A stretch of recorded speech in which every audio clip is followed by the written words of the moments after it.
Hello students, this is Neelam. Dear students, आज की अपनी इस वीडियो के पार्ट में हम कवर करने वाले हैं क्लास 8th से हमारा चैप्टर 4 है अंडरस्टैंडिंग लॉज के बारे में। सो डियर स्टूडेंट्स, अपने इस चैप्टर में हम लॉज मतलब जो कानून होते हैं उनके बारे में पढ़ेंगे। जो लॉज होते हैं वो कैसे बनते हैं, क्या प्रोसेस होती है उनको बनाने की और किस लिए बनाए जाते हैं और कंट्री के सभी लोग क्यों उनको फॉलो करते हैं।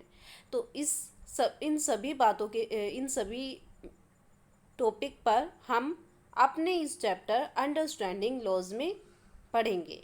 सो डियर स्टूडेंट, ये चैप्टर हमारा क्लास 8 से पॉलिटिकल की बुक का 4th चैप्टर है। इससे पहले हमने पार्लियामेंट के बारे में देखा था और ये भी साथ में देखा था कि जो लॉ मेकिंग का काम होता है वो पार्लियामेंट में होता है। मतलब एक कंट्री की पार्लियामेंट ही लॉज बनाती है। जो कानून बनते हैं वो कहाँ पर बनते हैं? पार्लियामेंट में। जो हमारी संसद है वहाँ पर, जहाँ पर राज्यसभा, लोकसभा और प्रेसिडेंट ये तीनों मिलकर डिसाइड करेंगे कि किस लॉज को प्रूव करना है और किसको अप्रूव नहीं करना है। तो उन सब के बारे में कि जो लॉज है वो कैसे बनते हैं, क्यों बनते हैं, इन सब मेन पॉइंट को हम इसमें कवर करेंगे। You may be familiar with some laws such as those the specific of age of marriage, the age at which a person can vote, and perhaps even the laws dealing with buying and selling of property. तो यहाँ पर ये बताना चाह रहा है आपको कि आपने कई लॉज के बारे में सुना होगा। जैसे एज ऑफ मैरिज, मतलब अगर आपको शादी की एज से रिलेटेड कि आप एक पर्टिकुलर जो डिसाइडेड एज है उसी के बाद या उस एज के बाद ही शादी कर सकते हैं, ये एक लॉ बना हुआ है और उस लॉ को सबको फॉलो करना पड़ेगा। एक एज जिसमें एक पर्सन को वोटिंग डालने का राइट मिलता है। जैसे कोई भी पर्सन जिसकी एज 18 ईयर या उससे ज़्यादा है तो वो वोट डाल सकता है। तो ये क्या बन गया? ये एक लॉ बन गया है और कंट्री के हर एक पर्सन को ये फॉलो करना पड़ेगा। इवन अगर आप कोई प्रॉपर्टी भी खरीदते हो तो उस टाइम खरीदते हो या बेचते हो तो भी वो किसके अकॉर्डिंग होती है? लॉज के अकॉर्डिंग होती है। तो कोई भी चीज़ हो, कोई भी मेन मैटर हो, कंट्री से रिलेटेड हो या स्टेट से रिलेटेड हो, हर जगह लॉज अप्लाई ज़रूर होते हैं। जो मेन बातें होती है जिस पर काफ़ी ज़्यादा कम्युनिटी, काफ़ी ज़्यादा लोगों पर असर पड़ता है जिसका, तो उसके लिए उनको अच्छे से जो भी वर्क है उसको अच्छे से कंप्लीट करने के लिए कुछ रूल्स, कुछ रेगुलेशन बना दिए जाते हैं और उनको लॉज में ऐड कर दिया जाता है।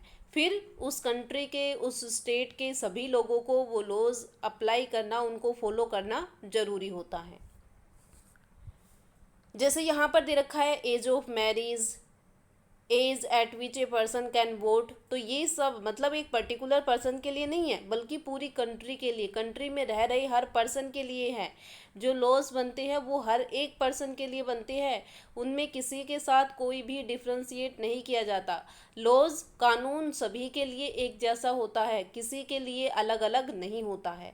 ओके, अब ऐसा नहीं होगा कि एक पर्सन को तो ये बता दिया कि आप 18 साल के बाद शादी कर सकते हो और एक पर्सन को ये बोल दिया कि आप 18 साल से पहले भी शादी कर सकते हो। तो ऐसा नहीं होगा। अगर जो लॉज बने हैं वो बिल्कुल एक ही होगा और उसमें जो बात कही गई है वो बात पूरी कंट्री के लोगों पर एक जैसे ही अप्लाई होगी। उसमें हम कोई भी फेरबदल, उनमें कोई भी चेंजमेंट नहीं कर सकते हैं। जैसे यहाँ पर दिया हुआ है कि at the age at which a person can vote, मतलब एक पर्सन अगर वोट करता है तो उसकी एज कम से कम 18 साल या उससे ज़्यादा होनी चाहिए। अब ऐसा नहीं है कि एक पर्सन को हमने ये बोल दिया कि आप 18 साल के नहीं हुए हो तो भी आप वोट डाल सकते हो, तो ऐसा नहीं होगा। जितने भी जो लॉज बना हुआ है, जो कानून बना हुआ है कि वो पर्सन ही वोट डालेगा जिसकी एज 18 साल या उससे ज़्यादा होगी। तो यही कानून, यही लॉ सबको अप्लाई करना, सबके ऊपर अप्लाई होगा, किसी एक पर्टिकुलर पर्सन पर नहीं होगा। ओके, तो मतलब बात यहाँ पर ये बताई जा रही है कि जो भी लॉज बनेंगे वो कंट्री के हर एक सिटीजन के लिए बिल्कुल सेम होंगे, उसमें कोई भी चेंजमेंट या किसी भी टाइप का कोई भी डिफ्रेंशिएशन नहीं किया जाएगा। We know that the parliament is in charge of making laws. जो कानून बनाने का अधिकार है, जो चार्ज है वो किसके पास है? पार्लियामेंट के पास होता है। Do these laws apply to every fair? क्या ये जो लॉज बनते हैं पार्लियामेंट में वो हर जगह अप्लाई होते हैं? How do new laws come into being? नए लॉज कैसे बन के आते हैं? Could there be law that are unpopular and controversial? कुछ लॉज ऐसे होते हैं जिनको लोग फॉलो नहीं करते, या वो कंट्रोवर्शियल होते हैं, या वो अनपॉपुलर होते हैं। तो ऐसे लॉज कौन से होते हैं? What should we as citizen do under such circumstances? अगर हम हम सिटीजन हैं और हमें कोई लॉज फॉलो करने के लिए कहा जाता है तो वो आप कैसे उनको फॉलो करोगे? तो इन सब के बारे में हम इस चैप्टर में पढ़ेंगे। तो ये हमारे पास इंट्रोडक्शन था कि लॉज क्या होते हैं, क्यों उनको अप्लाई किया जाता है, किस टाइप के होते हैं, तो इनके बारे में।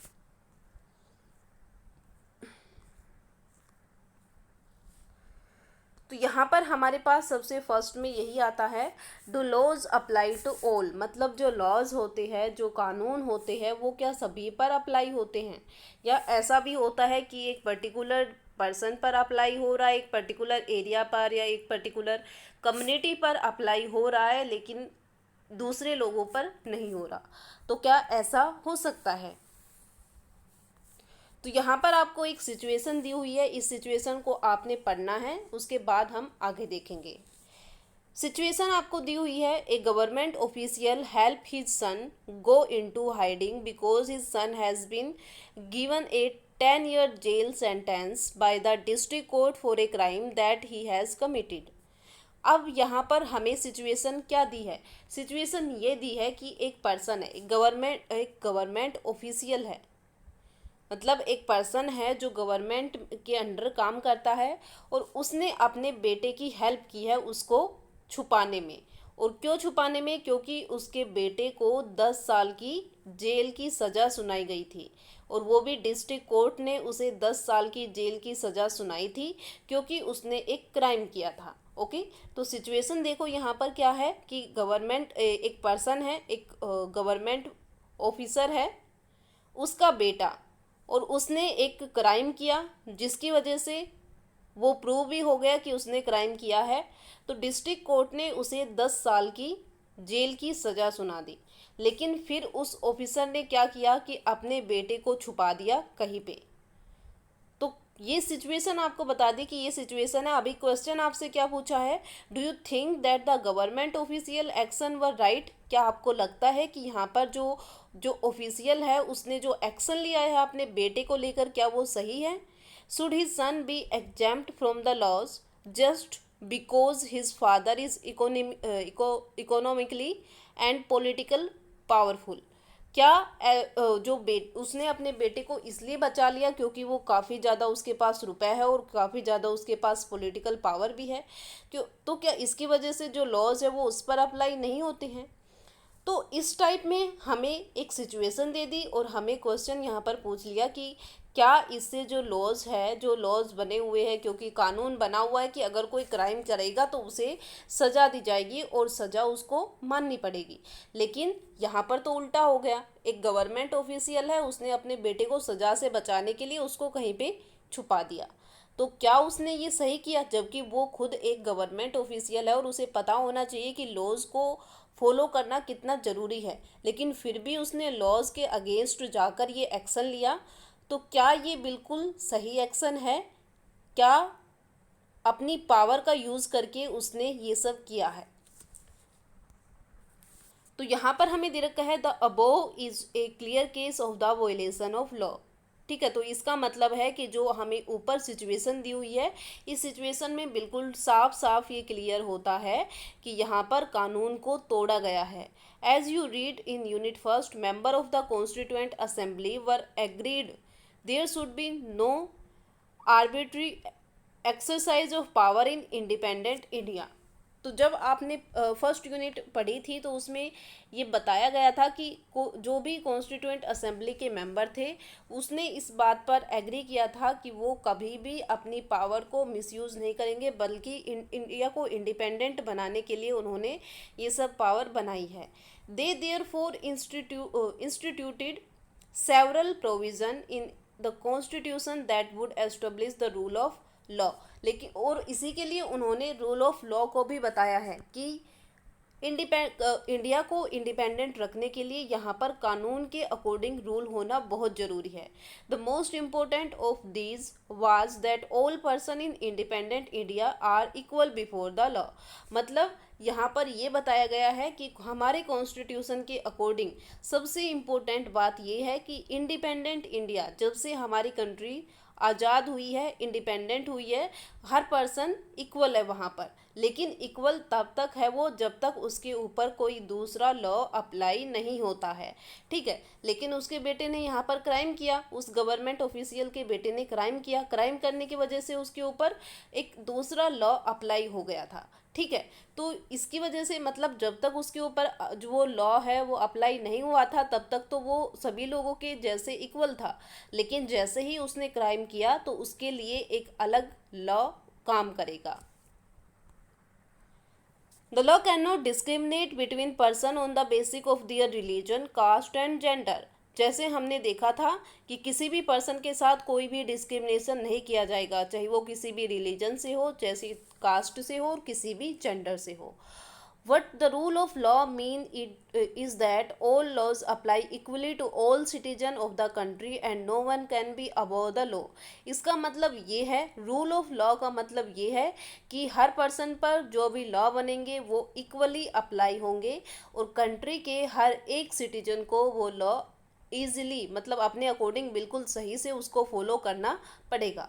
कोई भी उनके ऊपर जाकर काम नहीं कर सकता, क्योंकि कंट्री में हर पर्सन को रहने का राइट है, तो हर पर्सन अपने अकॉर्डिंग रह सकता है। अब ऐसा नहीं हो सकता कि दूसरा पर्सन आकर उसे मार देगा और उसको जिसने उस पर्सन का मर्डर किया है वो बिल्कुल फ्री से दोबारा से रह लेगा। ऐसा नहीं होगा, जब तक वो खुद फ्री है वो दूसरों को भी फ्री रखेगा। अगर उसने उसको मार दिया है या कोई क्राइम किया है तो उसके ऊपर अलग से लॉ अप्लाई होगा और बाकी के जो भी बातें हैं, जो राइट्स हैं, वो उससे ख़त्म हो जाएंगे। Neither A government official NOR A wealthy person NOR even the president of the country is above the law. कोई भी पर्सन हो, चाहे वो गवर्नमेंट हो, चाहे वो गवर्नमेंट ऑफिसर हो, चाहे वो वेल्दी बहुत ज़्यादा रिच पर्सन हो, चाहे वो प्रेजिडेंट ही क्यों ना हो इंडिया का, हर पर्सन को लॉज को फॉलो करना पड़ेगा। कोई भी कानून के ऊपर जाकर काम नहीं कर सकता। Any crime or violation of law has specific punishment as well as process through which the guilt of the person has to established. Okay, अगर किसी ने क्राइम किया है या कोई वॉयलेशन किया है तो उसके ऊपर लॉज के अकॉर्डिंग उसको पनिशमेंट दी जाएगी और उस पर्सन को वो पनिशमेंट फॉलो भी करनी पड़ेगी। ओके, तो इसका मतलब होता है रूल ऑफ लॉ, ठीक है। जो हमें बताया गया है हमारे कॉन्स्टिट्यूशन में एक सबसे इम्पोर्टेंट बात ऐड की गई है, रूल्स ऑफ लॉ, मतलब यहाँ कानून के अकॉर्डिंग काम होगा। अगर कोई भी पर्सन कानून से ऊपर जाकर काम करेगा तो वो इलीगल माना जाएगा, वो गलत माना जाएगा और उसके लिए उस पर्सन को पनिशमेंट दी जाएगी। ओके, तो ऐसे करके यहाँ पर बताया गया है कि चाहे कोई भी पर्सन हो, चाहे वो इंडिया का प्रेसिडेंट ही क्यों ना हो, वो किसी भी लॉ से ऊपर जाकर काम नहीं कर सकता। In ancient India there were innumerable and often overlapping local laws. Ancient India में आपने देखा होगा कि काफ़ी मतलब जो लॉज होते थे वो ऐसे होते थे कि जो किंग होते थे वो अपने अकॉर्डिंग उनको बना लेते थे।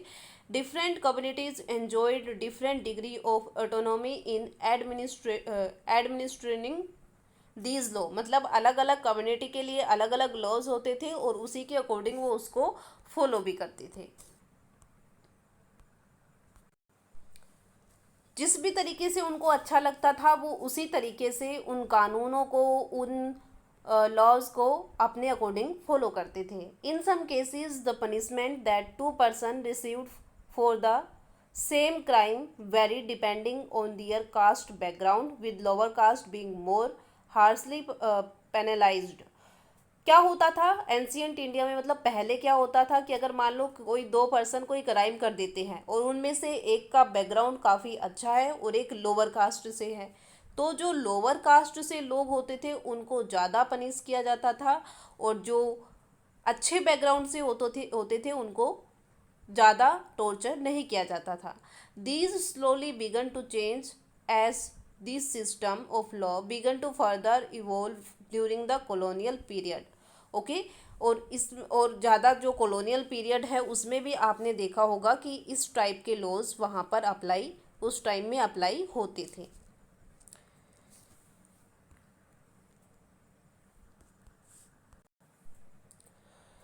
सो ये था हमारे पास पार्ट कि लॉज सब पर कैसे अप्लाई होते हैं और कौन कौन उसको अप्लाई करेगा और कौन नहीं करेगा.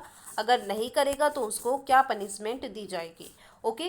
अब यहाँ पर हमारे पास एक और मेन टॉपिक आता है कि जब इंडिया पर ब्रिटिशर्स का रूल था तो उस टाइम कैसे लॉज फॉलो किए जाते थे, तो उसके बारे में. ओके. तो ये हम अपनी वीडियो के नेक्स्ट पार्ट में कवर करेंगे कि ब्रिटिशर्स के टाइम में लॉज कैसे बनते थे, रूल ऑफ लॉज कैसे होता था इंडिया में. ओके. तो आज की वीडियो के पार्ट में इतना ही, जिसमें हमने सबसे इम्पोर्टेंट बात ये देखी है कि कंट्री में अगर कोई भी पर्सन है तो उनको सभी लॉज फॉलो करने पड़ेंगे और कोई भी उन लॉज से ऊपर जाकर काम नहीं करेगा. इवन वो कंट्री का प्रेसिडेंट ही क्यों ना हो, चाहे वो गवर्नमेंट ऑफिशियल ही क्यों ना हो, चाहे वो कितना ही रिच पर्सन क्यों ना हो, अगर कोई भी क्राइम करेगा या कोई भी लॉज को वॉयलेट करेगा तो उसके बदले में उनको पनिशमेंट दी जाएगी, चाहे वो कोई भी पर्सन हो. ओके. तो ये था हमारा आज का पार्ट. आई होप ये पार्ट आप दोबारा से पढ़ोगे बुक से और इसको अच्छे से समझोगे. अगर इसमें कोई भी प्रॉब्लम है तो वो आप मेरे साथ डिस्कस कर सकते हो. Thank you.